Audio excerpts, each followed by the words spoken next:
Masuk ke pembahasan part kedua, kita mulai dari soal nomor 14. Nomor 14 ini banyak teman-teman yang kesulitan untuk mengerjakan, padahal aslinya sangat-sangat mudah apabila kita mengetahui konsep atau trik cepat mengerjakannya. Yang pertama di sini kita lihat ada bacaan panjang. Seperti biasa, kita coba langsung tengok soalnya. Ada proyektor yang memperbesar bayangan. Ini membahas soal nomor 14 tadi karena ketika menggunakan perekam itu sangat sulit, kita ganti ke kertas terlebih dahulu. Tadi loop atau proyektor menggunakan lensa cembung. Kemudian ada jarak fokus 10 cm. Kita tempatkan ruang seperti ini. Yang bagian atas ini ruang benda, yang bagian bawah ruang bayangan. Untuk lensa cembung, pembagian ruangannya seperti ini. Yang ruang bendanya dari 1, 2, 3, 4 di sebelah kanan. Kemudian ruang bayangannya 1, 2, 3 di sebelah kiri dan 4 di sebelah 1, 2, 3 di sebelah kanan dan 4 ada di sebelah kiri. Rumusnya yang kita gunakan tadi, 5 sama dengan ruang benda ditambah ruang bayangan. Artinya, misalkan ada benda di ruang 1. Ada benda di ruang 1, maka dia bayangannya akan ada di ruang 4. Berarti bayangan dia ada di ruang 4. Kenapa bisa ada di ruang 4? Tadi rumusnya 5 sama dengan ruang benda tambah ruang bayangan. 5 sama dengan ruang bendanya tadi ada di ruang 1. Berarti di sini kita tulis 1 dan ditambah ruang bayangan. Otomatis ruang bayangannya nilainya adalah 4. Berarti bayangan ada di ruang 4. Kemudian apakah bayangan itu diperbesar atau diperkecil? Kita lihat dari sini. Ruang bayangannya 4. Berarti ruang bayangan lebih besar daripada ruang benda. Karena ruang bendanya 1. Berarti bayangan di sini sifatnya diperbesar. Oke, begitu pula pada penerapannya di proyektor tadi. Proyektor itu menghasilkan bayangan yang sifatnya tegak. Di sini ada maya, tegak, dan nyata terbalik. Yang tegak hanya ada di ruang 4 atau di sebelah kiri. Otomatis bayangan dari proyektor tadi ada di ruang 4. Nah, proyektor bayangannya ada di ruang 4 berarti kita masukkan rumus seperti ini. 5 sama dengan ruang benda ditambah ruang bayangan. 5 sama dengan kita cari ruang bendanya. Ruang benda ditambah ruang bayangan. Proyektor tadi ada di ruang 4 karena dia sifatnya tegak. Teman-teman hafalin aja kata kuncinya, maya, tegak, dan nyata terbalik. Dari sifat itu mana yang dicari? Di soal disebutkan dia mencari sifat tegak, berarti bayangannya ada di sini di ruang 4. Jadi bendanya otomatis ada di ruang 1. Ruang 1 ini berada di depan titik fokus dan di belakang lensa cembung. Berarti kita bisa lihat jawabannya ke option pilihan ganda. Kemudian untuk satu tambahan untuk bagian ruang cekung, bagian lensa cekung, ini skemanya sama. Maya tegak ada di sebelah kiri, nyata terbalik ada di sebelah kanan. Yang berbeda hanya ruang benda dan ruang bayangannya. Bedanya di mana? Bedanya kita amati di bagian kiri atas, ini ruang bendanya untuk lensa cembung 1, 2, 3. Sedangkan untuk lensa cekung hanya ruang 4. Ruang 1, 2, 3-nya berada di ruas kanan. Hanya di balik penempatan atau pemetaan ruang-ruangnya. Untuk rumus dan sifat bayangannya diperbesar atau diperkecil, maya atau tegak, nyata atau terbalik, itu semuanya sama. Hanya di balik penempatan ruang-ruang benda dan penempatan ruang-ruang bayangan. Ini ruang bayangannya untuk lensa cembung di ruas kiri itu 4. Kalau untuk lensa cekung berarti 1, 2, 3. Untuk lensa cembung ruang bayangan di ruas kanan itu 1, 2, 3. Untuk di lensa cekung itu adalah 4. Jadi kuncinya teman-teman hafalkan satu saja, yang cembung saja atau yang cekung saja. Nanti untuk soal misalkan yang diketahui yang cekung, berarti teman-teman tinggal membalik bayangannya ini, seperti itu. Jadi yang pertama tadi gambar skema. Gambar skema tanpa ada ruang dulu. Kemudian apabila menemui soal lensa cekung berarti tinggal menggambar ruang bayangan dan ruang bendanya. Kemudian kalau ini teman-teman harusnya sudah langsung hafal karena ini sangat mudah untuk dihafalkan. Kemudian teman-teman juga menghafalkan sebelah kiri maya tegak, atau kita bikin singkatan kimat,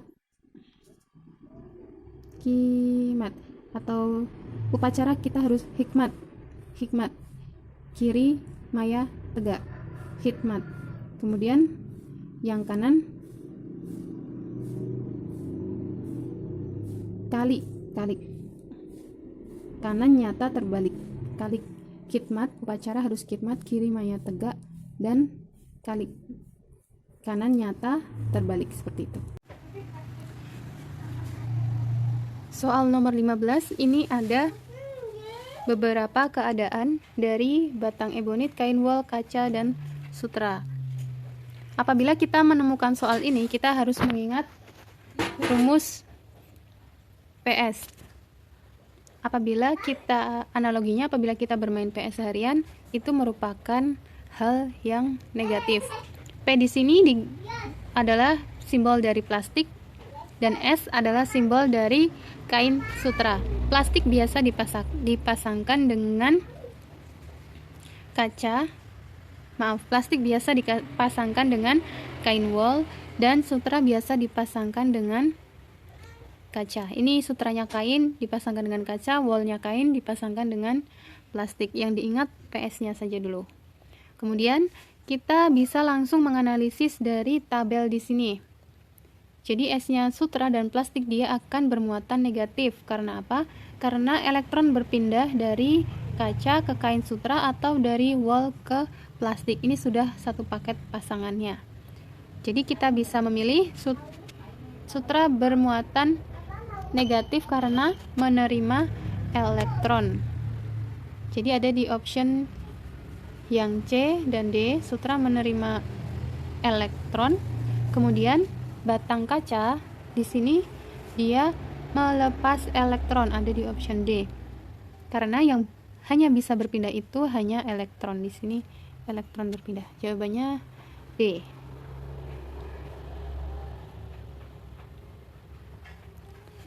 Lanjut soal nomor 16. Yang ditanyakan kuat arus listrik melalui R3. Berarti R3 di sini. Yang pertama kita cari tahu dulu nilai dari resistor total rangkaian. Di sini ada resistor paralel, berarti kita selesaikan dulu. 1/6 tambah 1/12 sama dengan, jadikan per 12, ini ada 2 dan 1. Jadi 3/12. Berarti nilai dari resistor paralelnya adalah 4 ohm. 2 di sini itu merupakan perwakilan dari 6. Dan 1 di sini adalah perwakilan dari 12. Hal ini nanti yang bisa kita gunakan untuk mempercepat cara mengetahui nilai arus yang mengalir pada R3. Ingat angka di sini, 2 dan 1. Kita simpan dulu. Selanjutnya, kita cari resistor totalnya. Ini sudah jadi rangkaian paralel 4 ohm. Berarti kita jumlahkan dari 3 ditambah 4 ditambah 1, dan ada lagi hambatan dalam di sini. Berarti tadi kita ulangi, 3 ditambah 4 ditambah 1 ditambah 2 sama dengan nilainya 10 ohm. Lalu kita hitung arus yang mengalir di sistemnya. Arus rumusnya kita bisa dapat dari V per R. V-nya tegangannya 12, dan resistor totalnya 10 ohm. Berarti nilainya di sini ada 1,2 ampere. Nah, kemudian untuk mengetahui besar dari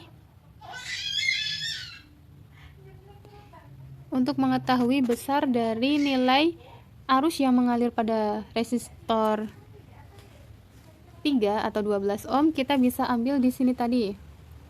12 ohm itu diwakili oleh 1. Jadi dia nilainya 1 dari 3. 3 itu dari 2 tambah 1 ini. Totalnya ini. 1/3 dikali 1,2. Berarti nilainya 0,4 ampere. Jawabannya yang A. Seperti itu ya. Kalau bingung kita ulangi sebentar. Dari sini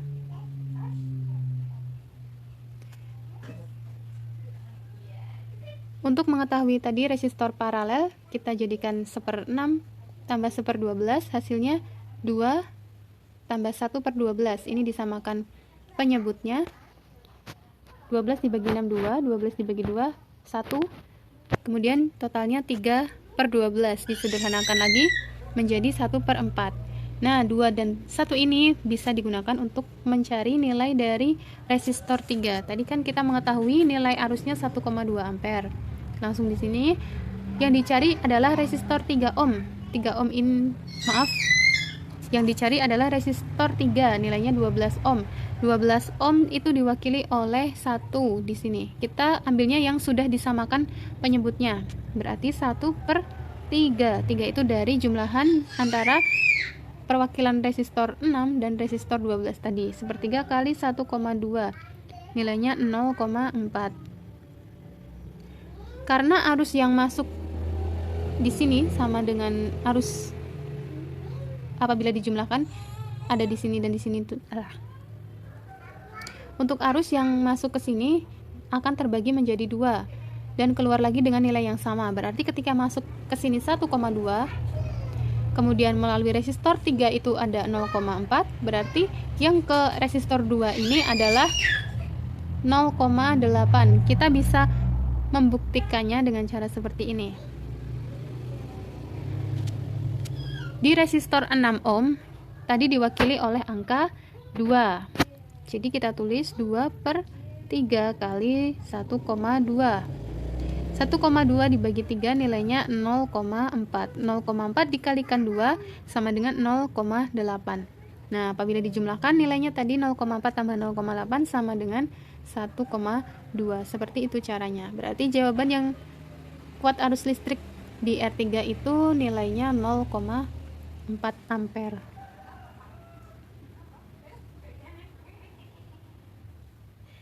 Nomor 17 di sini ada bacaan.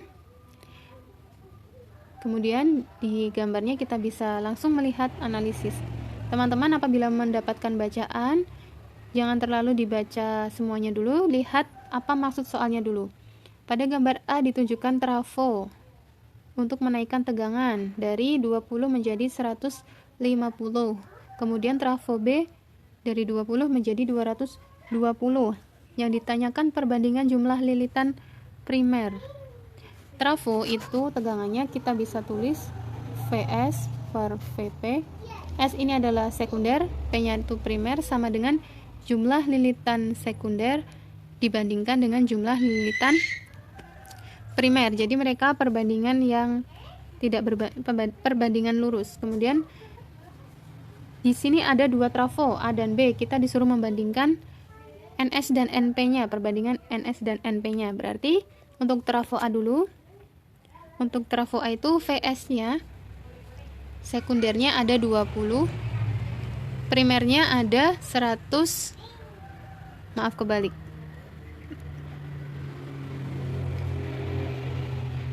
Primernya ada 100, sekundernya ada 150, primernya ada 20. Berarti kalau kita bikin sederhana menjadi 15/2. Kemudian untuk trafo yang B, primernya itu 20 dan sekundernya 220. Kita sederhanakan menjadi 1/11.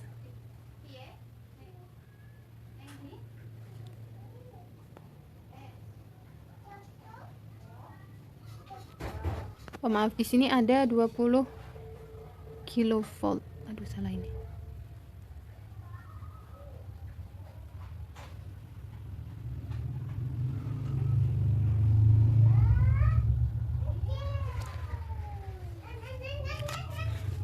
Nomor 17 ini ada bacaan. Jadi apabila ada bacaan, teman-teman jangan membaca keseluruhan dulu. Kadang membaca keseluruhan penting, tapi kita juga bisa punya taktik untuk menghemat waktu. Di sini ada bacaan yang lebih simpel. Jadi kita lihat skemanya. Ada bacaan yang lebih simpel, kita baca langsung. Ada trafo A dan trafo B. Yang A dari 20 kV menjadi 150 kV, yang B dari 20 kV menjadi 220 volt. Di sini harus teliti, ini dalam kilo ini kilo, dan ini dalam volt, bukan dalam kilovolt. Yang ditanyakan perbandingan jumlah lilitan primer dan sekunder. Jadi perbandingan jumlah lilitan itu kita simbolkan dengan NS, lilitan sekunder, primer dulu ya. NP, lilitan primer, banding lilitan sekunder, sama dengan perbandingan dari tegangan primer dibanding tegangan sekunder. Nah, di sini teman-teman bisa mendapatkan perbandingan jumlah lilitan dari perbandingan voltasenya atau tegangannya. Kita disuruh membandingkan antara trafo A dan trafo B. Jadi kita coba hitung dulu yang trafo A. Yang trafo A tegangan primernya 20.000 dibanding 150.000. Apabila kita sederhanakan menjadi 2:15. Ini untuk yang A.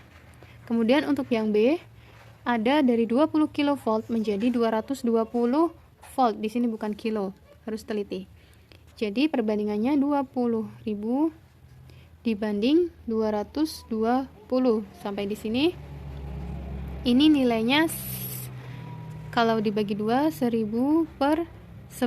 Perbandingannya harus urut. Ini yang B ya. Di sini primer, di sini sekunder, dan di sini primer, di sini sekunder, tidak boleh dibolak-balik. Dari opsinya ini sedikit menjebak. Yang pertama itu bukan, jelas bukan, yang trafo A-nya bukan 30/4. Yang trafo A-nya kita lihat dulu 2/15. Ada di D atau di B. Kemudian yang trafo B ada 1000/11. Nah, di sini kita lihat 1000/11 itu hanya ada di C. Dan mereka tidak boleh dibalik-balik dari 11/1000 seperti yang B, ini tidak boleh. Berarti jawabannya yang C. Kenapa yang C? Jadi ketika 2/15 itu yang trafo A, 2/15 sama-sama dikalikan 5. Yang atas dikalikan 5 itu menjadi 10, yang bawah dikalikan 5 menjadi 75. Berarti perbandingan 70/15 itu sama dengan perbandingan 2/15. Hanya yang ini angkanya lebih kompleks, yang 2/15 lebih sederhana. Berarti jawabannya yang C.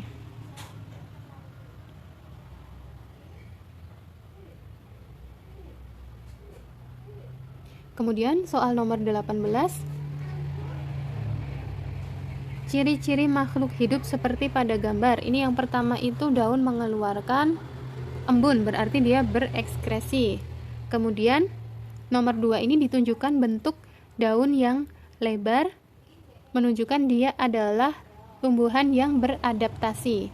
Kemudian yang nomor 3 ini ada, kita mengenalnya putri malu, dia pekat terhadap rangsang atau nama lainnya iritabilitas. Berarti dari nomor 3 iritabilitas jawabannya kita bisa langsung simpulkan yang B.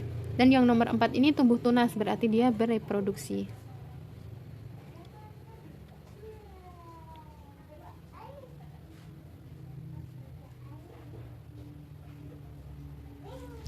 Nomor 19,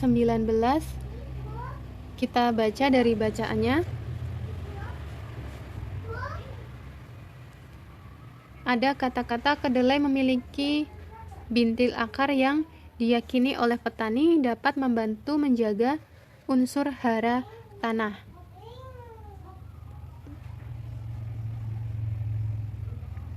Kemudian pada bintil akar tanaman terdapat bakteri rhizobium yang mampu mengikat nitrogen dari udara.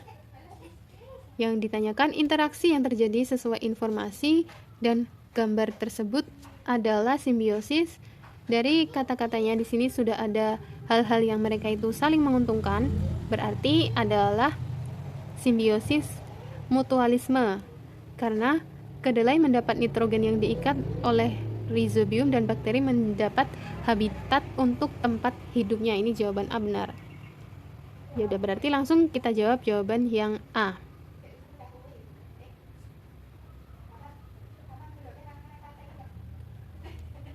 Kalau yang B ini ada kata-kata rugi, berarti dia bukan simbiosis mutualisme. Lanjut ke soal nomor 20. Ada beberapa ciri hewan. Kaki berbuku-buku, tubuh terdiri dari 3 bagian, kepala, dada, perut, memiliki antena, sayap, 2 pasang sayap, dan 3 pasang kaki. Kita lihat hal yang paling sesuai dengan ciri-ciri hewan tersebut adalah di sini ada kata-kata 3 pasang kaki. Ini kata kunci. Kita lihat di sini tidak ada 3 pasang kaki, malah lebih. Ini ada 3 pasang kaki, ini 4, dan ini ada 4 pasang kaki. Berarti jawabannya itu ada di option B. Kemudian lanjut ke soal nomor 21. Ada gerakan dari posisi A ke B. Posisi A lengan lurus, kemudian posisi B lengan ditekuk. Berarti di posisi A ini berarti kombinasi gerakan tersebut ketika menekuk itu adalah namanya gerakan fleksi.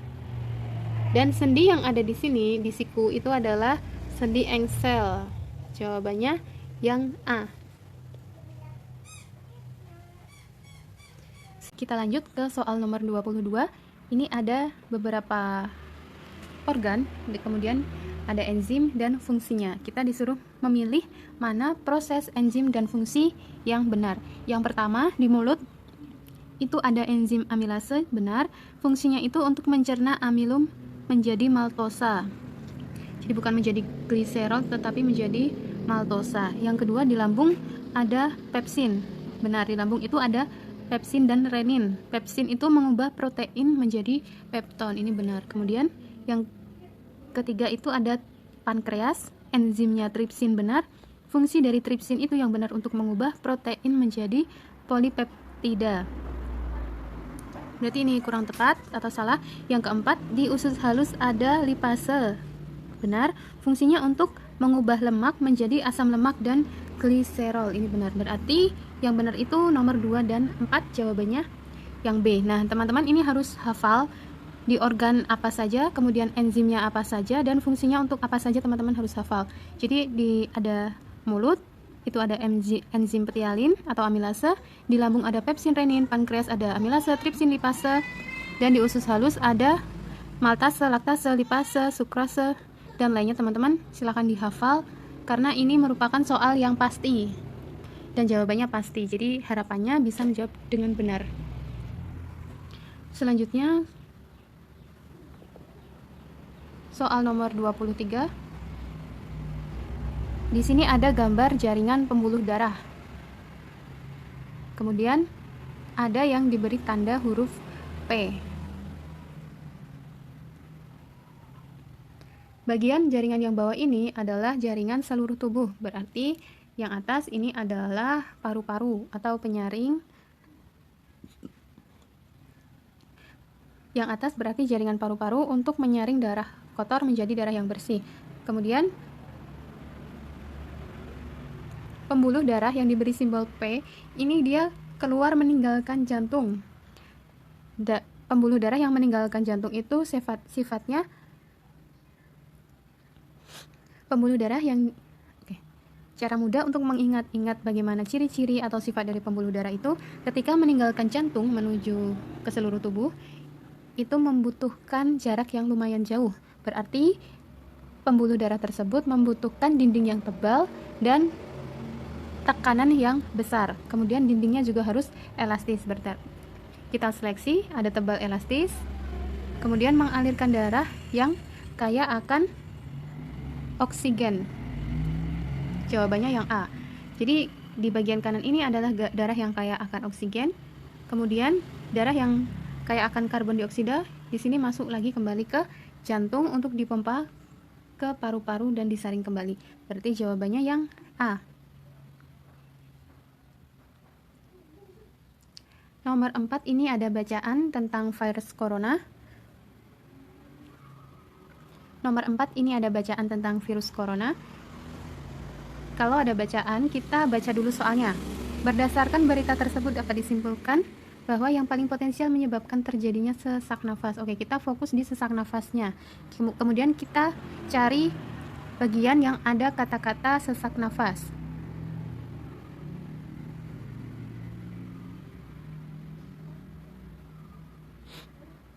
Di sini ada nafas. Di sini ada nafas, kemudian ada nafas. Kemudian ada nafas. Nah, kita baca.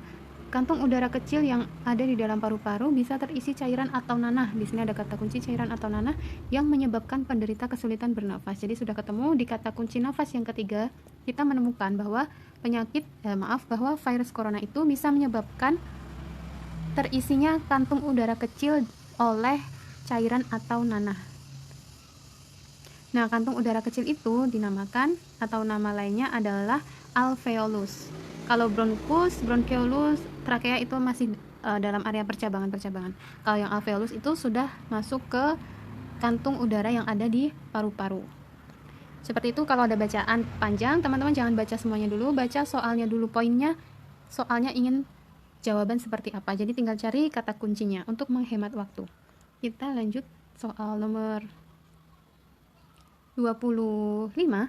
Ini ada gambar organ reproduksi wanita. Kemudian ada huruf Y yang ditanyakan. Ini harus sudah hafal. Di sini terjadi proses fertilisasi dan atau bertemunya sel telur dan sel sperma. Penebalan dinding salah, bertemu. B benar. Yang C terbentuknya hormon estrogen. Ini ada di bagian. Yang A penebalan dinding salah. Yang B bertemu dan meleburnya ovum dengan spermatozoa. Ini benar. Jawabannya yang B. Kemudian nomor 26. Prediksi sampel urin yang mengandung atau mengalami diabetes mellitus. Kata kuncinya ini adalah diabetes mellitus. Berarti urin harus diuji menggunakan reaksi yang menguji adanya kadar gula di dalam urin. Gula di dalam urin itu diuji menggunakan Benedict. Kalau biuret menguji protein. Berarti untuk menguji diabetes mellitus kita fokus ke hasil dari tes Benedict-nya. Ketika urin diuji menggunakan tes Benedict dan urin tersebut mengandung gula, maka akan bereaksi dan menghasilkan warna yang menyerupai warna merah atau merah bata. Berarti untuk sampel urin yang mengalami diabetes mellitus itu akan berubah warnanya menjadi merah bata. Jawabannya nomor 3 dan 4 yang C.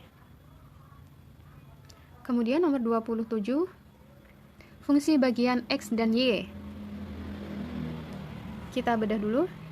Yang Y ini ada di sebelah luar dari lingkaran tengah. Berarti dia itu adalah floem. Karena kalau yang ada di bagian dalam ini adalah xilem.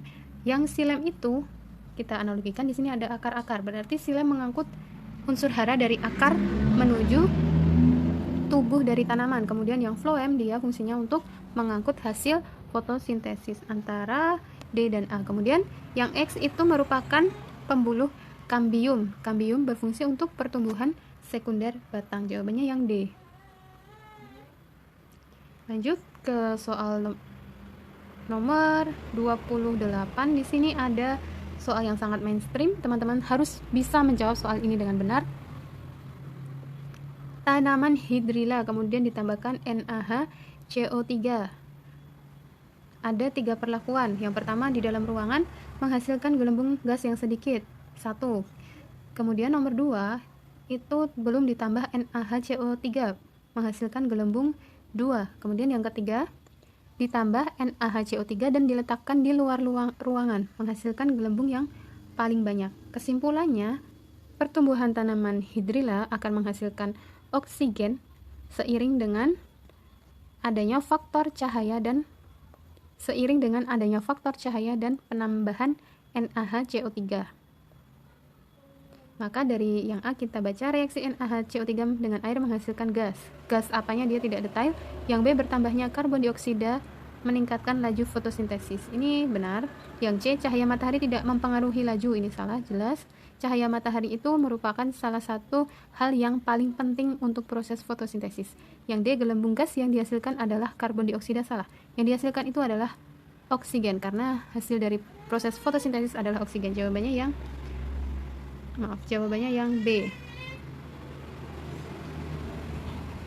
Nomor 29. Ini ada jagung. Yang sebelah kiri besar bulir putih. Genotipnya B besar, K kecil, K kecil. Yang kedua kecil bulir kuning. genotipnya B kecil, K besar, K besar. Kemudian dari soal, kita fokuskan dulu. Dari soal ditanyakan untuk menghasilkan keturunan yang bersifat unggul dengan presentase besar, harus menghilangkan F1 dengan jagung yang bergenotip. Di sini jelas kata-katanya untuk menghasilkan keturunan yang bersifat unggul dari genotip yang ada, dijelaskan bahwa yang unggul itu B besar dan K besar. Berarti untuk menghasilkan sifat unggul kita harus menghilangkan F1 atau filial 1 dengan bibit yang unggul juga dengan genotip B besar, K besar. Jawabannya otomatis yang D. Kemudian kita lanjut soal nomor 30.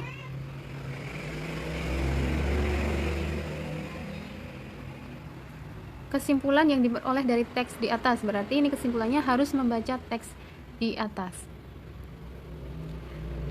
Yogurt diproduksi dengan fermentasi air susu dengan bakteri, bukan khamir. Biasanya menggunakan campuran Lactobacillus bulgarisus dan Streptococcus thermophilus. Pada pembuatan yogurt, air dipasteurisasi pada suhu 73 derajat selama 15 detik. Kemudian ditambahkan kultur starter bakteri. Fermentasi pada suhu 40 derajat selama 2,5 sampai 3,5 jam hingga susu menggumpal dan asam laktat dihasilkan. Kita bahas opsinya. Yang A, Lactobacillus dan Streptococcus memerlukan oksigen untuk memberikan rasa asam. Di bacaan tidak disebutkan seperti itu. Yang B, Lactobacillus dan Streptococcus mengumpulkan kasein pada suhu 4 derajat selama, bukan 4 derajat ya, tapi 40 derajat. Berarti yang B salah. Yang C, Lactobacillus dan Streptococcus mengubah laktosa menjadi asam laktat. Ini hampir benar.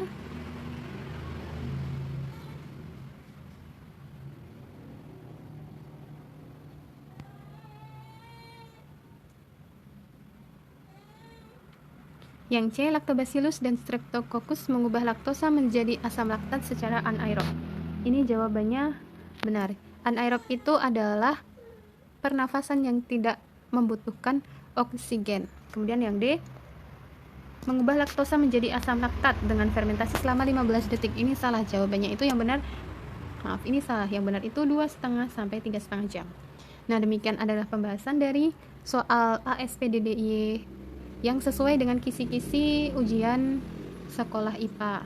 Seperti yang sudah dijelaskan di depan, teman-teman silakan fokus ke soal yang sudah dikuasai atau materi yang sudah dikuasai, sehingga teman-teman bisa memastikan jawaban itu benar semua. Misal dari 30 soal, teman-teman bisa menjawab 20 soal dan harus memastikan soal itu terjawab dengan benar. Kemudian baru ke soal-soal yang sulit atau yang dirasa belum dikuasai secara sempurna, silakan dikerjakan. Dan jangan lupa setelah mengerjakan atau bahkan sebelum dan jangan lupa untuk selalu berdoa memohon untuk kemudahan dan mendapatkan hasil yang terbaik. Sekian dari kami, terima kasih sudah menonton. Wassalamualaikum warahmatullahi wabarakatuh.